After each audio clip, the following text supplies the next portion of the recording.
नमस्कारम। हम पढ़ रहे हैं 10th class biology chapter 8 name how do organisms reproduce. ये हमारी इस लेसन की 9th वीडियो है और हम आ चुके हैं topic sexual reproduction in flowering plants पर। तो चलिए शुरू करते हैं। Sexual reproduction in flowering plants यानी कि इस टॉपिक में हम पढ़ेंगे कि जो फूल वाले पौधे होते हैं उनके अंदर सेक्सुअल रिप्रोडक्शन कैसे होता है। पिछली वीडियोस में हमने पढ़ा था कुछ प्लांट्स में, लेकिन हमने पढ़ा था उनमें एसेक्सुअल रिप्रोडक्शन यानी कि वेजिटेटिव प्रोपगेशन कैसे होता है। जैसे हमने पढ़ा था पोटैटो के प्लांट में, ब्रायोफाइलम के प्लांट में, मनी प्लांट में, शुगर केन में, रोज में एटसेट्रा। लेकिन अब हम पढ़ेंगे कि जो प्लांट्स हैं उनमें सेक्सुअल रिप्रोडक्शन कैसे होता है, और वो भी कौन से फूल वाले प्लांट्स में। यहाँ पर एक फूल वाले प्लांट का डायग्राम भी दे रखा है एक फ्लावर का। ये कौन सा फ्लावर है? हिबिस्कस फ्लावर है, हिबिस्कस। इसको चाइना रोज भी कहते हैं, इसको गुड़हल भी कहते हैं, और इसको साइंस में कहते हैं hibiscus plant. The reproductive parts of angiosperms are located in the flower. कि जो देखो यहाँ वर्ड आया है एंजियोस्पर्म। एंजियोस्पर्म का मतलब होता है फूल वाले पौधे। एक आप पढ़ोगे जिम्नोस्पर्म। जिम्नोस्पर्म में क्या होते हैं, वो उनमें फूल नहीं खिलता। ये होते हैं एंजियोस्पर्म यानी कि फूल वाले पौधे। जैसे कि हिबिस्कस है, जैसे आप देखते हो ना कोई प्लांट जिसपे फूल लग रहा है, चाहे वो रोज हो, चाहे वो गवावा हो, चाहे वो मैंगो हो, चाहे वो कोई भी प्लांट है उस पर फूल लगा होना चाहिए। चाहे वो जैसे मैरीगोल्ड है, चाहे वो लोटस है, कोई भी फूल वाला पौधा है उसको बोलते हैं एंजियोस्पर्म। कि जो फूल वाले पौधे होते हैं उनके अंदर रिप्रोडक्टिव पार्ट कौन होता है? फूल ही होता है, फ्लावर। फ्लावर ही उनका सेक्सुअली रिप्रोड्यूसिंग ऑर्गन होता है। You have already studied the different parts of a flower. कि आप एक फ्लावर के अलग अलग पार्ट्स पहले ही पढ़ चुके हो। Sepals, petals, stamens and pistils. देखो, जो स्टेमन होता है ये होता है male part of the flower. Pistil होता है female part of the flower. और पेटल्स होते हैं जो पंखुड़ियां होती हैं, अलग अलग रंग बिरंगी अलग अलग पंखुड़ियां होती हैं। और सेपल जो होते हैं जो सबसे आखिर में होते हैं, ये आमतौर पर ग्रीन ग्रीन कलर के होते हैं। तो stamens and pistil are the reproductive parts of a flower which contain the germ cells. कि स्टेमन और पिस्टिल क्या है? फूल के रिप्रोडक्टिव पार्ट होते हैं, इनमें जर्म सेल्स होती हैं, यानी कि गैमेट्स इन्हीं में बनता है। स्टेमन में मेल गैमेट बनते हैं, पिस्टिल में फीमेल गैमेट बनते हैं। इसलिए स्टेमन को male part of the flower और पिस्टिल को female part of the flower कहते हैं। What possible functions could the petals and sepals serve. कहता है कि स्टेमन तो हमने देख लिया मेल पार्ट है, पिस्टिल फीमेल पार्ट है। तो अब बच्चे जो पेटल और सेपल, इनके क्या काम होते हैं? देखिए अभी मैं कराऊंगा, वैसे थोड़ा सा बताता हूँ। पेटल्स क्या होती हैं? पंखुड़ियां, रंग बिरंगी पंखुड़ियां। रंग बिरंगी पंखुड़ियां क्या करती हैं? ये इंसेक्ट को, जो कीट पतंगे होते हैं, इंसेक्ट, मधुमक्खियां, बटरफ्लाईज, कुछ बर्ड्स, इनको अपनी तरफ अट्रैक्ट करते हैं। इससे क्या होती है? पोलिनेशन होती है और उससे फिर सीड बनता है, इसमें हेल्प होती है। अभी मैं बताऊंगा कि पोलिनेशन क्या होता है। और सेपल्स क्या होते हैं? जो ये ग्रीन ग्रीन से पोर्शन होते हैं, ये क्या करते हैं? प्रोटेक्शन करते हैं फ्लावर की, आमतौर पर कि बाहर से फ्लावर की, फ्रूट की, बर्ड की प्रोटेक्शन में हेल्प करते हैं। तो सबसे अभी मैं एक अपना डायग्राम बनाता हूँ, उसकी हेल्प से हम डिस्कस करते हैं फ्लावर के डिफरेंट पार्ट्स को। देखिए एक फ्लावर में क्या क्या होता है।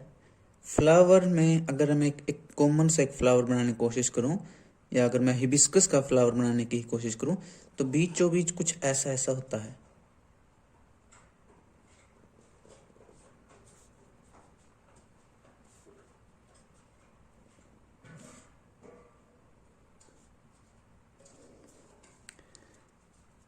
और उसकी ये होता है female part of the flower, इसको बोलते हैं पिस्टिल। और फिर ऐसे ऐसे होते हैं।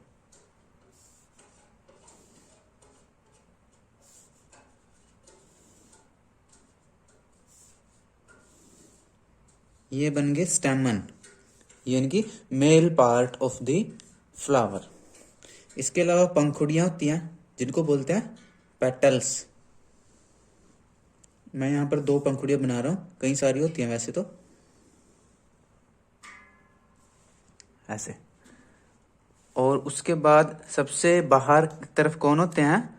सेपल्स, ग्रीन कलर के होते हैं, लेकिन चलो मैं ब्लू कलर से दिखा रहा हूँ।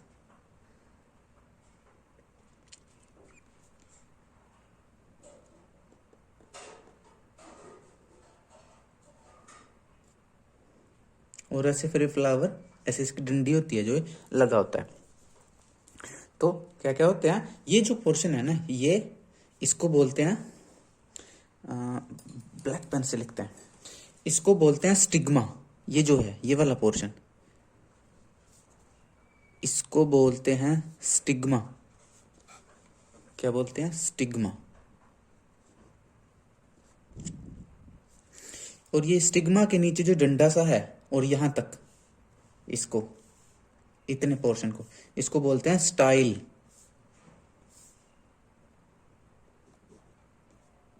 और जो नीचे गोल गोल पार्ट बन गया, इसको बोलते हैं ओवरी।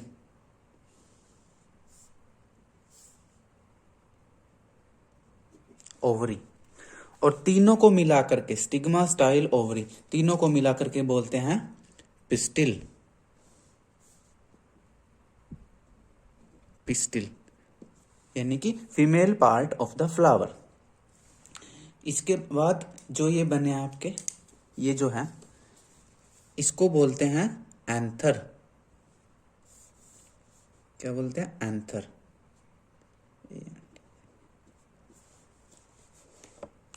इसको बोलते हैं एंथर। और जो डंडी सी बनी है, इसको बोलते हैं फिलामेंट।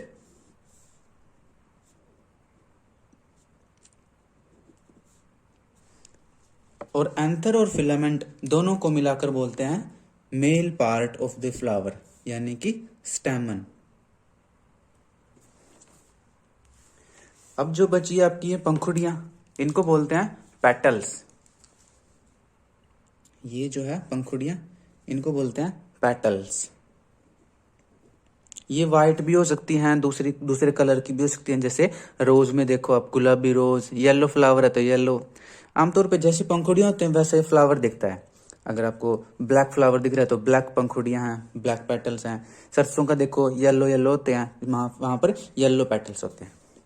उसके बाद सबसे बाहर जो होते हैं, ये होते हैं सेपल्स। ये आमतौर पर ग्रीन होते हैं और प्रोटेक्शन का काम करते हैं। और पेटल्स क्या करते हैं? इंसेक्ट को, बटरफ्लाइज को, मधुमक्खियों को अट्रैक्ट करते हैं, जिससे एक इंपॉर्टेंट प्रोसेस होती है पोलिनेशन। आपने सुना होगा मधुमक्खियां फूलों से रस चूसती हैं, तो वो रस यहाँ निकलता है, रस यहाँ पर पेटल्स और ओवरीज के यहाँ पर जो नीचे होता है, यहाँ पर रस निकलता है, खुशबू निकलती है, जिसकी वजह से मधुमक्खियां आती हैं, वो अपना रस ले लेती हैं, इसके बदले में वो पोलिनेशन करवा देती हैं। अभी मैं बताऊंगा पोलिनेशन क्या होता है। उस पोलिनेशन की हेल्प से फर्टिलाइजेशन हो जाती है, फिर बीज बन जाता है, फ्रूट बन जाता है। तो फूल का भी फायदा हो जाता है और मधुमक्खी या बटरफ्लाई का भी फायदा हो जाता है। देखिए अभी इसी डायग्राम को हम बुक वाले से समझते हैं। बुक में भी डायग्राम दे रखा है, देखो सेम वही डायग्राम है। ये देखिए, ये जो है, ये देखो स्टिग्मा, थोड़ा मोटा बना रखा है, स्टिग्मा। उसके बाद ये देखिए, यहां से स्टिग्मा से लेकर के यहां तक स्टाइल, और नीचे देखो राउंड राउंड क्या है? ओवरी। स्टिग्मा, स्टाइल, ओवरी, तीनों को मिलाकर कहते हैं पिस्टिल, यानी कि फीमेल रिप्रोडक्टिव पार्ट। उसके बाद इधर देखो, ये है एंथर, और एंथर के नीचे जो डंडी सी है, देखो ये वाली डंडी, ये है फिलामेंट। तो एंथर और फिलामेंट दोनों को मिलाकर कहते हैं स्टैमन, यानी male reproductive part of the flower. उसके बाद जो पंखुड़ियां हैं, ये देखो ये वाली पंखुड़ियां, पेटल, और नीचे ग्रीन ग्रीन क्या होते हैं? सेपल। देखो यहाँ नाम लिख रखा है लॉन्गिट्यूडिनल सेक्शन ऑफ फ्लावर, यानी कि इस फ्लावर को लेंथ वाइज दिखाया हुआ, लेंथ वाइज ऐसे काट रखा फ्लावर। इधर भी था देखो, इस तरफ वाली पंखुड़ियां नहीं दिख रही, तो इसको ऐसे बीच में से काट करके दिखा रखा है फ्लावर को, तो लेंथ वाइज दिखा रखा है, इसको बोलते हैं लॉन्गिट्यूडिनल सेक्शन ऑफ फ्लावर। तो आया समझ में? तो इस क्वेश्चन का आंसर मिल गया आपको कि पेटल्स और सेपल क्या फायदा है। पेटल्स क्या करते हैं? इंसेक्ट, जैसे कि हनी बीज हैं, जैसे कि बटरफ्लाइज हैं, कुछ बर्ड्स होते हैं, उनको अपनी तरफ अट्रैक्ट करते हैं, जिसकी वजह से क्या होती है? पोलिनेशन प्रोसेस हो जाती है। और सेपल्स प्लांट की जो फ्लावर है या बड है या फ्रूट है उसकी प्रोटेक्शन करते हैं। The flower may be unisexual papaya watermelon when it contains either stamens और पिस्टिल। देखो, अगर फ्लावर में सिर्फ एक सेक्स हो, या तो फ्लावर में सिर्फ मेल पार्ट हो या फ्लावर में सिर्फ फीमेल पार्ट हो, यानी सिर्फ एक सेक्स हो, तो उसको बोलते हैं यूनिसेक्सुअल फ्लावर। जैसे किसमें होता है ये पपाया, पपीते के जो फूल होते हैं वो क्या होते हैं, यूनिसेक्सुअल फ्लावर होते हैं। ध्यान रखना, पपीते का प्लांट आपने देखा होगा, तो वो पपीता जिसके ऊपर फ्रूट लग रहे हैं, तो वो जिसके ऊपर फ्रूट लग रहे हैं समझ जाना वो क्या है, फीमेल पपाया है, फीमेल प्लांट है। और वो पपीता कई बार आप देखते हो, आपने पपीते का प्लांट लगाया लेकिन उस पर फ्रूट लगते ही नहीं, उस पर वो बड़ा होता रहता है, फूल आते हैं सूख जाते हैं, फूल आते हैं सूख जाते हैं, फूल आते हैं सूख जाते हैं, तो समझ जाना वो क्या है, मेल प्लांट लगा दिया आपने। तो जैसे इंसानों में होता है फीमेल के बेबी होता है, मेल के बेबी नहीं होता, फीमेल प्रेग्नेंट होती है, मेल प्रेग्नेंट नहीं होता। उसी तरह फ्लावर में भी ऐसा होता है कि अगर आप मेल प्लांट लगा दोगे तो उस पर फ्रूट ही नहीं लगते, क्योंकि वो प्रेग्नेंट ही नहीं हो सकता। तो वही वाली बात है कि वो पपीता जिस पे फ्रूट लग रहे हैं समझ जाना वो फीमेल प्लांट है, और वो पपीता जिस पे फ्रूट नहीं लग रहे, फूल आते हैं बट फ्रूट नहीं आते, समझ जाना वो मेल प्लांट आपने लगा दिया है, उस पर सारी जिंदगी नहीं लगेंगे। तो जब मैं पिछले साल बच्चों को पढ़ा रहा था ट्यूशन, तो वो ये एक बात सुन के कहते हैं कि जिस पे पपीता लगते हैं, जो जिस पे पपीते नहीं लगते, जो मेल होता है, मेल होता है वो तो है पपीता, और जो फीमेल होती है वो होती है पपीती। तो कहता है मेल होता है पपीता जिस पे फ्रूट नहीं लगते, और जिस पे फ्रूट लगते हैं वो फीमेल होती है, वो होती है पपीती। खैर, उसके बाद होता है वाटरमेलन। वाटरमेलन क्या, जो तरबूज होते हैं, तरबूज के प्लांट में भी देखना कभी आप, अगर आप किसी किसान से मिलो तो उसकी बेल पर दो तरह के फूल आते हैं। एक तो फूल कैसे होते हैं जिन पे थोड़े दिनों बाद, मान लो एक फूल आया और थोड़े दिनों बाद उसी फूल का तरबूज बन जाता है। लेकिन उसी बेल के ऊपर एक ऐसे फूल आते हैं जो सूख जाते हैं, उनका तरबूज नहीं बनता। तो समझ जाना जो फूल तरबूज में कन्वर्ट हो रहे हैं वो हैं फीमेल फ्लावर, और वो फूल जो सूख जाते हैं जिन पे वाटरमेलन नहीं लगता वो हैं मेल फ्लावर। तो इस तरह से अगर प्लांट में या फूल में सिर्फ एक सेक्स हो तो वो यूनिसेक्सुअल फ्लावर होता है। यूनिसेक्सुअल फ्लावर के एग्जांपल हैं पपाया, वाटरमेलन। इसके अलावा और भी होते हैं वैसे, जैसे आपके गांव में जो लगते हैं ना, घिया खाते हो आप, घिया, लौकी की सब्जी, तोरी की सब्जी, खीरे, ये सब क्या होते हैं, यूनिसेक्सुअल फ्लावर लगते हैं, इन पे दो तरह के फूल लगते हैं। और when it contains either stamens और पिस्टल, वो बात लिख रखी है, अगर आप फ्लावर में सिर्फ स्टेमन हो यानी मेल पार्ट हो तो वो मेल फ्लावर, अगर उसमें पिस्टल है तो फीमेल फ्लावर। और bisexual hibiscus mustard when it contains both stamens and pistol. और अगर किसी फ्लावर में दो सेक्स हैं, मेल भी है फीमेल भी है, यानी कि उसमें मेल पार्ट भी है फीमेल पार्ट भी है, यानी उसमें स्टेमन भी है पिस्टिल भी है, तो उसको बोलते हैं बाइसेक्सुअल फ्लावर। बाइसेक्सुअल फ्लावर का एग्जांपल है हिबिस्कस, अभी हमने जो पढ़ा है देखो, इसमें क्या है, पिस्टिल भी है और स्टेमन भी है। इसके अलावा एक मस्टर्ड जो सरसों के फूल होते हैं वो भी बाइसेक्सुअल है। इसके अलावा आप अमरूद खाते हो, गुवावा, वो भी क्या है, बाइसेक्सुअल फ्लावर होता है। स्टेमन is the male reproductive part and it produces pollen grains that are yellowish in color। स्टेमन क्या है, मेल रिप्रोडक्टिव पार्ट होता है, इसके अंदर पोलन ग्रेन बनते हैं जो कि पीले पीले रंग के होते हैं। जो एंथर है, एंथर जो है गोले गोले से बन रहे हैं, इनके अंदर क्या है, कुछ दिनों बाद आप देखोगे ना, इनमें ना दाने दाने से बन जाते हैं और ये एंथर खुद फट जाते हैं। फटने के बाद वो दाने दाने बाहर निकल आते हैं, वो क्या होते हैं, पोलन ग्रेन्स होते हैं, पोलन ग्रेन्स। पोलन ग्रेन ही बाद में मेल गैमीट बनाते हैं। You must have seen this yellowish powder that often sticks to our hands if we touch the stamen of a flower। कि अगर आप किसी फूल को हाथ लगाओगे, फूल के एंथर को हाथ लगाओगे, तो आपके हाथों पर एक येलो येलो कलर का पाउडर चिपक जाता है। वो पाउडर क्यों चिपकता है, क्योंकि एंथर के अंदर से पोलन ग्रेन बाहर निकल जाते हैं फट करके, और वो आपके हाथ पे चिपक जाते हैं, कभी आप देखना किसी फ्लावर को या हिबिस्कस का प्लांट ही ले लेना, अगर वो मैच्योर प्लांट होगा तो उसको आप ऐसे ऐसे झाड़ोगे तो उसमें से येलो येलो पाउडर निकलता है, और वो क्या होते हैं, पोलन ग्रेन्स होते हैं, जो कि बाद में जिनके अंदर से मेल गैमेट निकलता है। Pistil is present in the centre of a flower and is the female reproductive part. Pistil क्या है, फ्लावर के सेंटर में होता है देखो, और ये फीमेल रिप्रोडक्टिव पार्ट होता है। It is made of 3 parts. Pistil के अंदर, पिस्टिल जो है 3 भागों से मिलकर बना होता है। The swollen bottom part is the ovary, कि जो सबसे नीचे का बॉटम पार्ट होता है, जो फूला होता है, मोटा होता है, यहाँ दिखा रखा है, जो मोटा होता है पार्ट वो होता है ovary. Middle elongated part is the style, जो बीच का पार्ट होता है, जो इलोंगेटेड लंबा सा पतला पार्ट होता है, उसको बोलते हैं style. And the terminal part which may be sticky is the stigma, और जो टर्मिनल पार्ट होता है जो थोड़ा स्टिकी चिपका सा होता है, थोड़ा थोड़ा थोड़ा बड़ा भी होता है और चिपचिपा सा होता है, उसको बोलते हैं stigma. The ovary contains ovules and each ovule has an egg cell. जो ओवरी होती है, ओवरी के अंदर ओव्यूल होते हैं, और ओव्यूल के अंदर क्या होता है, एग सेल होती है, यानी कि फीमेल गैमीट होता है। ध्यान रखना, ओव्यूल से बाद में बीज बनते हैं।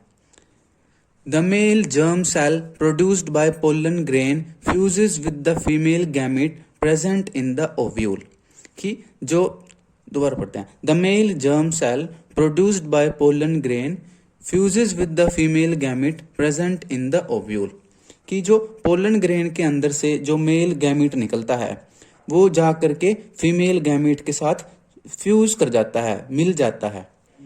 This fusion of germ cells और fertilisation gives us the zygote which is capable of growing into a new plant.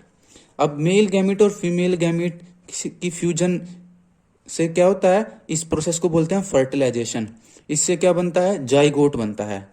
इस जाइगोट से ही क्या बनता है, नया बीज बनता है, और जाइगोट से क्या बनता है, एक नया प्लांट बनता है।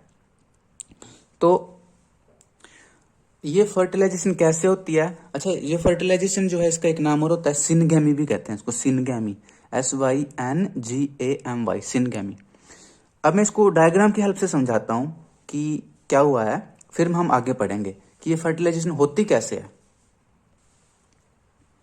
देखिए यहां पर मैंने फ्लावर के 2 पार्ट बनाए हैं, फीमेल पार्ट और मेल पार्ट। तो होता क्या है, एंथर के अंदर जब मैच्योर हो जाता है एंथर, तो इसमें क्या बन जाते हैं, पोलन ग्रेन्स, ऐसे पोलन ग्रेन्स बन जाते हैं, दाने दाने। और ये फिर एंथर क्या हो जाता है, फट जाता है। फटने के बाद वो पोलन ग्रेन हवा में से होते हुए कहाँ आते हैं, स्टिग्मा के ऊपर लैंड कर जाते हैं। तो जैसे मान लो ये एक मैं दिखा रहा हूं, ये एक पोलन ग्रेन आ गया, तो एंथर के अंदर से पोलन ग्रेन जब स्टिग्मा पर आ जाते हैं, इस प्रोसेस को बोलते हैं पोलिनेशन। याद कीजिए जब मैं कह रहा था कि हनी बीज जो हैं, इंसेक्ट जो हैं, बटरफ्लाई जो हैं, वो पोलिनेशन में हेल्प करती हैं, तो वो ऐसे हेल्प करती हैं, क्योंकि जब वो फ्लावर के ऊपर उसका रस लेने आती हैं, फूड लेने आती हैं, तो क्या करती हैं, एंथर को स्टिग्मा से मिला देती हैं, इसको हिला देती हैं फ्लावर को, इसमें से पोलन ग्रेन उड़ करके यहाँ आ जाते हैं। कई बार क्या होता है, एक मधुमक्खी पहले यहाँ बैठ गई, उसकी टांगों पे, उसके पंख पर पोलन ग्रेन लग जाते हैं, फिर वो मधुमक्खी स्टिग्मा पर बैठ गई, तो उसकी टांगों से वो पोलन ग्रेन स्टिग्मा पर चले जाते हैं। तो पोलिनेशन में हेल्प कराते हैं इंसेक्ट, इनको पोलिनेटिंग एजेंट भी कहते हैं। अब होता क्या है, अब ये पोलन ग्रेन इस पे आ गया, ये क्या है, पोलन ग्रेन। अब पोलन ग्रेन के अंदर से क्या होता है, अच्छा ये जिस जो फीमेल पार्ट है, स्टिग्मा, स्टाइल, ओवरी, ओवरी के अंदर ये क्या है, ओव्यूल। ये मैंने एक ओव्यूल बनाया है, तो ये होता है ओव्यूल। ओव्यूल के अंदर एक क्या होती है, फीमेल एग सेल होती है, लेकिन और भी सेल होते हैं उसके अंदर। देखो ये वाली जो सेल है बीच में, ये चलो मैं इस पर रेड कर देता हूँ निशान, ये तो होती है female egg cell, female gamete. ये बीच वाली है, मैं लिख भी देता हूँ, चलो ये जो है बीच वाली, ये है एग सेल। एग सेल के जो आसपास होते हैं 2 सेल, इनको बोलते हैं साइनर्जिड। ये जो एक ये और एक ये 2 सेल जो हैं, इनको बोलते हैं साइनर्जिड। ये बाद में डेड हो जाती हैं एक तरह से, साइनर्जिड। ये इन मतलब ये क्या करते हैं बाद में डिकम्पोज हो जाती हैं, इनकी एनर्जी निकल जाती है बाहर। और जो ये वाले इसके अपोजिट जो इस पोल पर जो 3 सेल हैं इनको बोलते हैं एंटीपोडल सेल। क्या बोलते हैं इनको? Antipodal cell. एंटीपोडल सेल्स 3 होती हैं, साइनर्जिड 2 होती हैं। और बीच में जो 2 बच गए ये न्यूक्लियस होते हैं, इनको बोलते हैं polar nuclei. Polar nuclei cell या खाली पोलर न्यूक्लियाई बोल देते हैं। क्या बोलते हैं? Polar nuclei. अब क्या होता है, ये पोलन ग्रेन आ गया। पोलन ग्रेन आने के बाद क्या होता है, थोड़ा फूल जाता है। ये यहाँ पर थोड़ा सा हल्का हल्का लिक्विड सा प्रेजेंट होता है, न्यूट्रिएंट्स प्रेजेंट होते हैं, ये स्वेल कर जाता है और इसके अंदर से एक ट्यूब निकलती है ऐसे। इसके अंदर से एक ट्यूब निकलती है और वो ट्यूब यहां तक आ जाती है। कहां तक? ओव्यूल तक आ जाती है। ट्यूब क्या है, एक तरह से टनल बन गई, एक तरह से सुरंग बन जाती है। और इस सुरंग का क्या फायदा होता है, इसके अंदर से आते हैं मेल गैमेट। तो एक पोलन ग्रेन के अंदर से 2 मेल गैमेट निकलते हैं ऐसे, एक मेल गैमेट दूसरा मेल गैमेट, 2 मेल गैमेट निकलते हैं। कौन है ये? Male gamete. किस में से निकले? पोलन ग्रेन में से। अब ये दोनों मेल गैमेट चलते चलते चलते इस पोलन ट्यूब में से चलते चलते चलते ओव्यूल तक आ जाते हैं। तो एक मेल गैमेट क्या करता है, इस एग के साथ ऐसे, इस एग के साथ क्या कर लेता है, फ्यूजन कर लेता है। और क्या होगी यहाँ पर होगी फर्टिलाइजेशन। फर्टिलाइजेशन। और दूसरा जो मेल गैमेट है ये भी पीछे पीछे आता आता आता आता कहाँ चला जाता है, आता आता ये जो पोलर न्यूक्लियाई हैं इनके साथ फ्यूजन कर लेता है। तो 2 न्यूक्लियस तो ये थे, एक न्यूक्लियस ये हो गया, तो क्या बन गया? ट्रिप्लोइड बन गया। ट्रिप्लोइड, या इसको हम बोलते हैं एंडोस्पर्म भी बोलते हैं इसको, एंडोस्पर्म बन गया है। क्या बन गया? एंडोस्पर्म। तो देखो 2 बार फर्टिलाइजेशन होगी। एक बार तो फर्टिलाइजेशन हुई एक मेल गैमेट और एग सेल के साथ, और दूसरी फर्टिलाइजेशन हुई मेल गैमेट और पोलर न्यूक्लियाई के साथ। तो इस तरह फूल वाले पौधों में 2 बार फर्टिलाइजेशन होती है, इसलिए इसको बोलते हैं डबल फर्टिलाइजेशन हो गई। क्या बोलते हैं इसको? Double fertilization. तो इस तरह ये भी कोई पूछ सकता है कि एंजियोस्पर्म में डबल फर्टिलाइजेशन कैसे होती है, तो ऐसे होती है। अब क्या होगा फिर, ये जो फर्टिलाइजेशन बनी यहाँ पर, ये जो एग और फर्टिलाइजेशन हुई है, इनसे क्या बन जाता है, यहाँ पर जाइगोट बन जाता है। जाइगोट से बाद में क्या बन जाता है, बीज बन जाता है।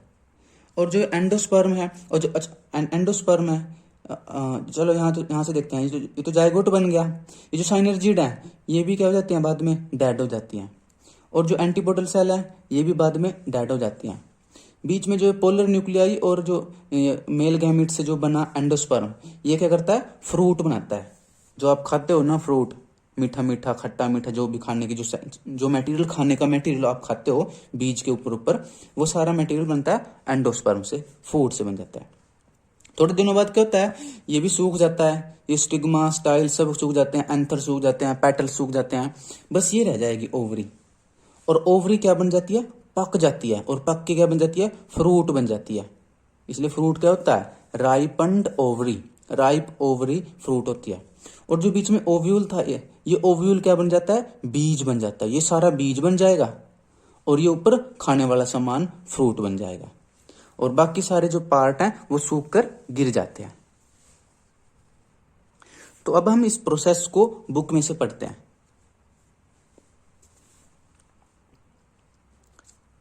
देखो कहां पर पहुंच चुके थे हम आ गए थे यहां पर, नहीं यहां तक पढ़ लिया था हमने सारा, जाइगोट के प्लांट। हाँ हमने यहां तक पढ़ लिया था, हम यहां पहुंच चुके थे। Thus the pollen needs to be transferred from the stamen to the stigma, कि जब स्टैमन में, एंथर में जो पोलन ग्रेन बन जाते हैं वो उन पोलन ग्रेन को ट्रांसफर करना पड़ेगा स्टिग्मा तक, जिसको हम पोलिनेशन कह रहे थे। If this transfer of pollen occurs in the same flower it is referred to as self pollination.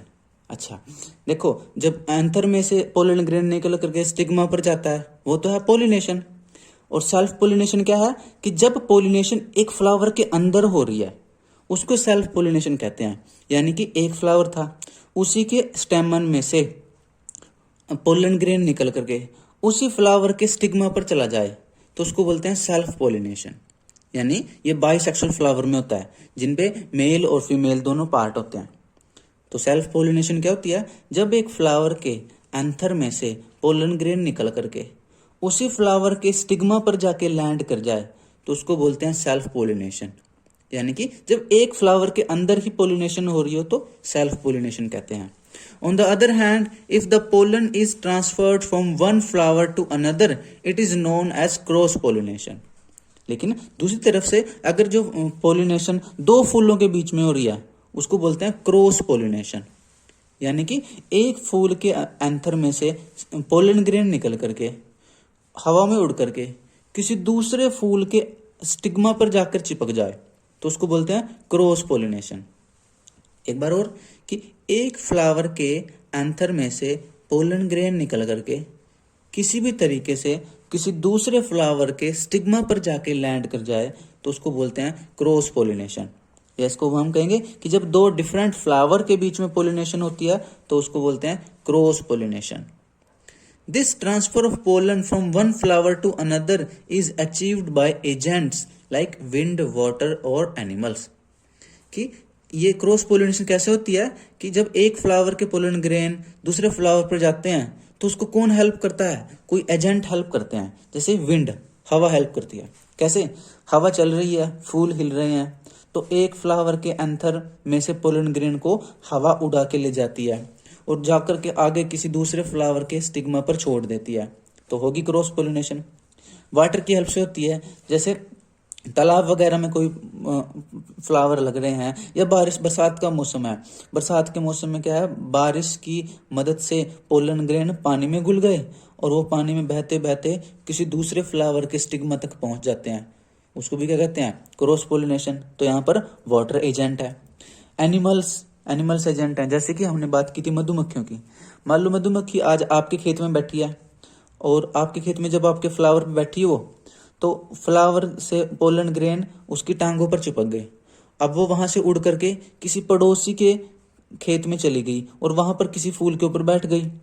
अब उसकी टांगों से पोलन ग्रेन उस फूल के स्टिग्मा पे जाके चिपक गए तो उसने क्या किया, आपके खेत के फ्लावर के पोलन ग्रेन को किसी पड़ोसी के फूल तक पहुंचा दिया। तो वो भी क्या है, क्रॉस पोलिनेशन। और वो एनिमल, वो हनी भी क्या है, एजेंट बन जाती है। हालांकि एजेंट सेल्फ पोलिनेशन में भी हेल्प करते हैं, क्रॉस पोलिनेशन में भी हेल्प करते हैं। कुछ पक्षी भी होते हैं जो फूलों से रस लेते हैं, वो भी ऐसे क्रॉस पोलिनेशन कराते हैं। काफी सारे बटरफ्लाईज हैं, वो भी क्रॉस पोलिनेशन कराती हैं। तो ये सब क्या है, एजेंट हैं जो पोलिनेशन में हेल्प करते हैं, हवा, पानी और जानवर। After the pollen lands on a suitable stigma, कि जब एक पोलन अपने सूटेबल स्टिग्मा पे यानी कि अपने उचित स्टिग्मा पे पहुंच जाता है, it has to reach the female germ cells which are in the ovary. तो अब इस पोलन ग्रेन को कहां तक पहुंचना होता है, ओवरी के अंदर जो फीमेल जर्म सेल है, जो फीमेल एग है, वहां तक पहुंचना होता है। अच्छा, इसमें यहाँ पे एक वर्ड है सूटेबल स्टिग्मा। सूटेबल स्टिग्मा का मतलब क्या है कि जो फ्लावर के पोलन ग्रेन है वो आपको उचित फ्लावर पे पहुंचने चाहिए।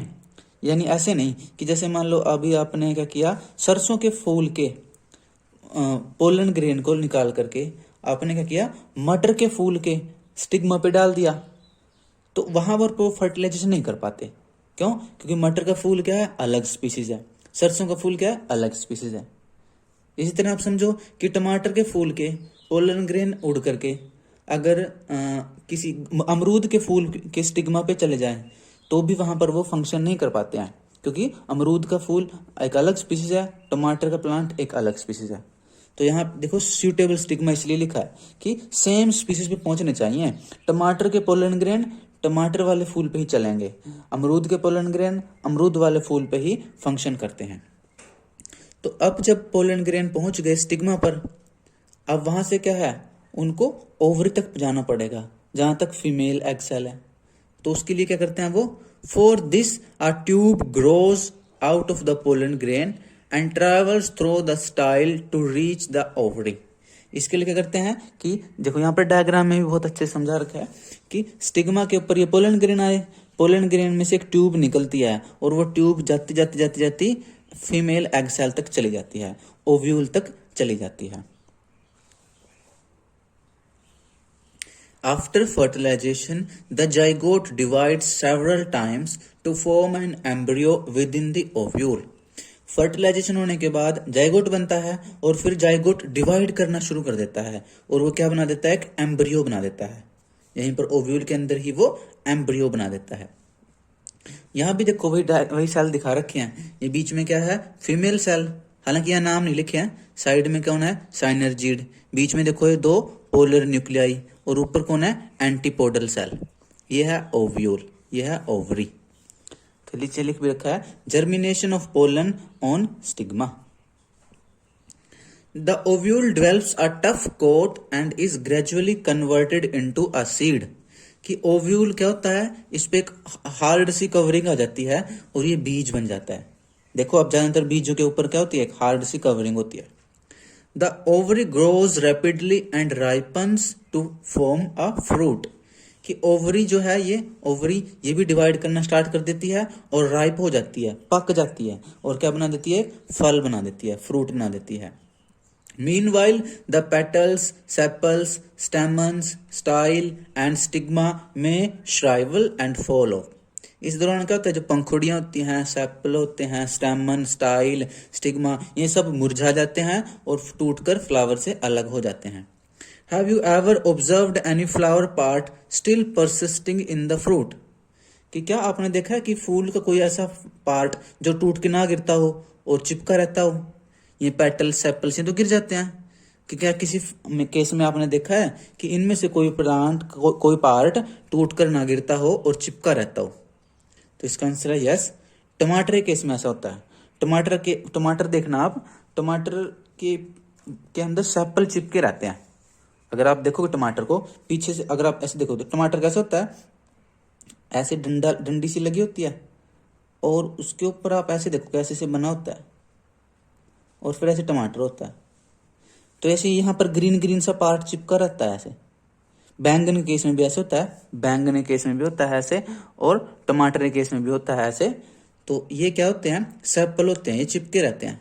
तो कुछ एक प्लांट ऐसे हैं जिनमें सेपल्स जो हैं वो फ्रूट से चिपके रहते हैं, जैसे कि टोमेटो है, जैसे कि ब्रिंजल है, यानी कि टमाटर और बैंगन।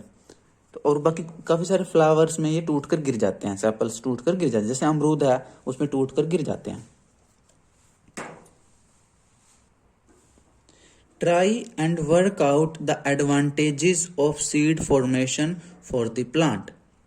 कि आप ये समझिए, ये डिस्कस कीजिए कि बीज जो बनते हैं फूल पौधों में, उसका फायदा क्या है। देखिए उसका क्या क्या फायदा है। जब बीज बनते हैं वो कैसे बनते हैं, सेक्सुअल रिप्रोडक्शन से। और सेक्सुअल रिप्रोडक्शन में क्या होती है, मेल पार्ट और फीमेल पार्ट दोनों से कैरेक्टर आते हैं। सेक्सुअल रिप्रोडक्शन से क्या होता है, बेटर प्लांट पैदा होता है, एक बेटर जनरेशन पैदा होती है। ये फायदा है सीड फॉर्मेशन का। और भी अच्छा एक और फायदा देखो, मान लो इसमें हम क्रॉस पोलिनेशन करा सकते हैं। एक फूल, मान लो एक तो है अमेरिका का टमाटर और एक है भारत का टमाटर। तो क्या करते हैं हम भारत के टमाटर के पोलन ग्रेन निकाल करके अमेरिका वाले टमाटर के स्टिग्मा पे डाल देंगे, जिससे क्या होगा, जो बीज बनेंगे, जो नया जो प्लांट बनेगा, उसमें क्या होंगे, अमेरिका वाले टमाटर के भी गुण आ जाएंगे और भारत वाले टमाटर के भी गुण आ जाएंगे। तो सीड बनने का फायदा होता है क्योंकि सीड सेक्सुअल रिप्रोडक्शन से बनता है और सेक्सुअल रिप्रोडक्शन में मेल और फीमेल दो तरफ से कैरेक्टर आते हैं, इससे बेटर जनरेशन पैदा होती है। और भी फायदा है सीड फॉर्मेशन का। सीड अब बन गए, सीड को हम प्रोटेक्ट कर सकते हैं, प्रिजर्व कर सकते हैं। जैसे अभी गेहूं के बीज बन गए, अब आप गेहूं के बीज को आप रख लो, अगले साल जब मौसम आएगा फिर उसको मिट्टी में डाल दो, तो स्टोर करके रख सकते हैं आप। जैसे मान लो इजराइल में कोई गेहूं आपने उगाई है और वहां से आपको बीज लेकर आना है। एक आप प्लांट लेकर आओगे तो डिफिकल्ट होएगा, ट्रेन में उसमें हवाई जहाज में कैसे लेकर आओगे।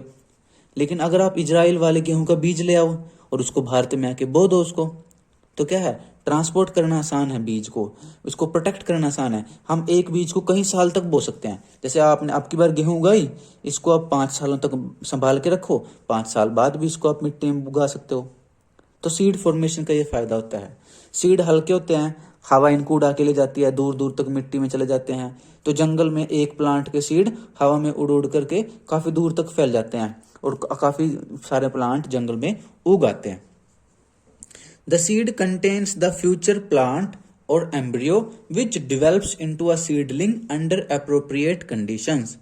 कि जो बीज होता है उसमें भविष्य का प्लांट छिपा होता है, या एम्ब्रियो भी कहते हैं। तो बीज के अंदर एम्ब्रियो होती है, या जिससे फ्यूचर प्लांट बनता है।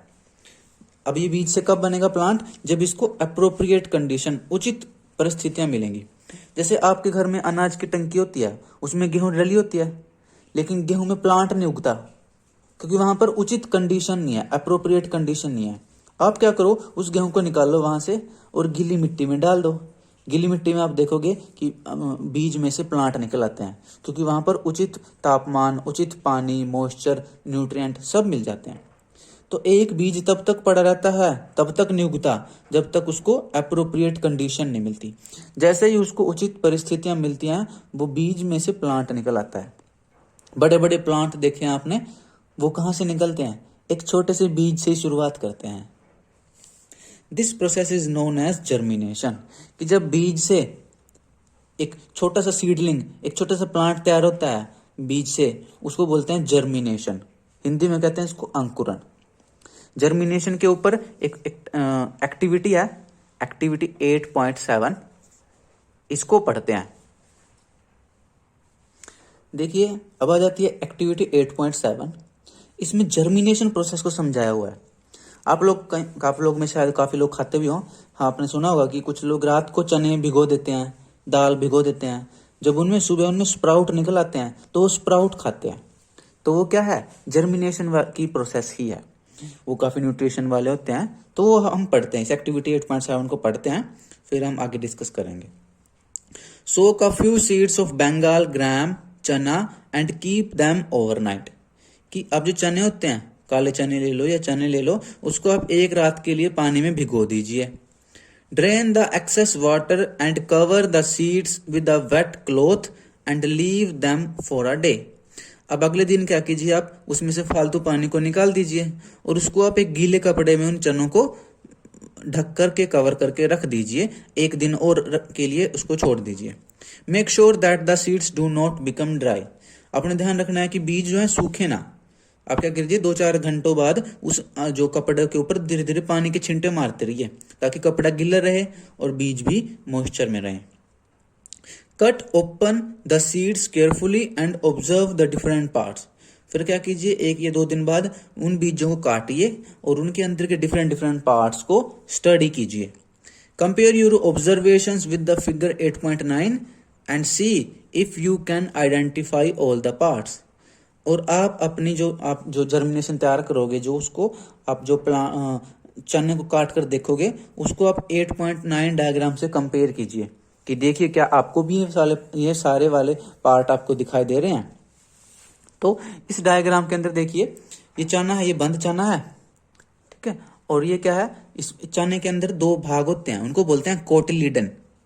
चने की दाल जो आप खाते हो, देखते हो आप चने की दाल, वो कोटिलीडन ही होते हैं। जब इसमें स्प्राउट निकलते हैं तो वो 2 दिशाओं में डिवाइड करते हैं। एक तो नीचे होता है रेडिकल, ये क्या बनाता है, जड़ बना लेता है, जड़ रूट बना लेता है। और ऊपर वाला होता है प्लूम्यूल, ये क्या बनाता है, मिट्टी के ऊपर का हिस्सा, पत्ते, स्टेम, तना, वो बनाता है। तो मैंने भी 2 दिन पहले कुछ चने भिगोए थे, तो उनमें स्प्राउट तैयार हो गया है। मैं आपको दिखाता हूँ, ये देखिए, ये इसमें कुछ स्प्राउट जो हैं तैयार हो चुके हैं।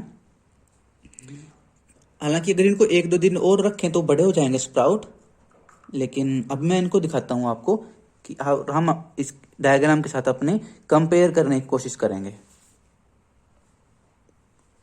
ये देखिए, ये एक चना ले लिया मैंने, तो जो ये बाहर का जो ब्लैक सा या ब्राउन सा पोर्शन आपको दिख रहा है, इसको बोलते हैं सीड कोट।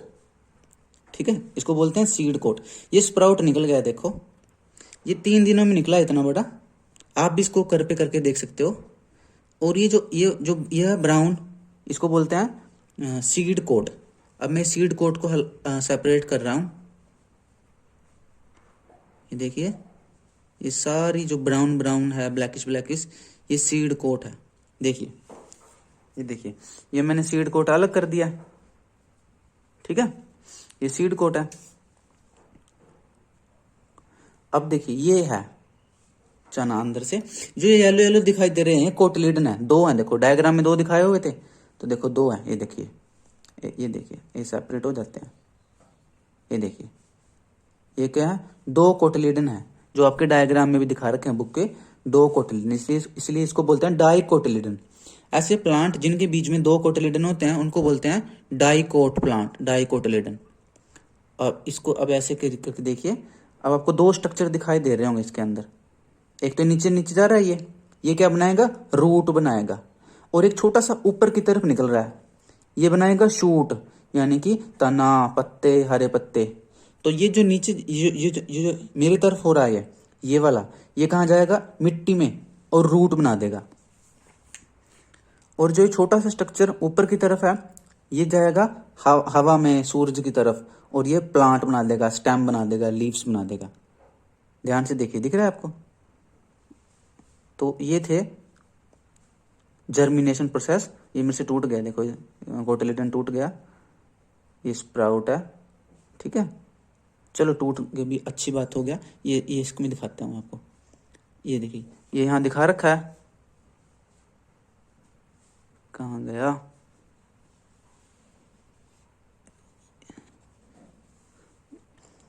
ये ऐसे समझ लो इसको। ये जो है बहुत छोटा स्ट्रक्चर है, ये देखिए, ये नीचे क्या है, रेडिकल में से रूट निकल रहा है।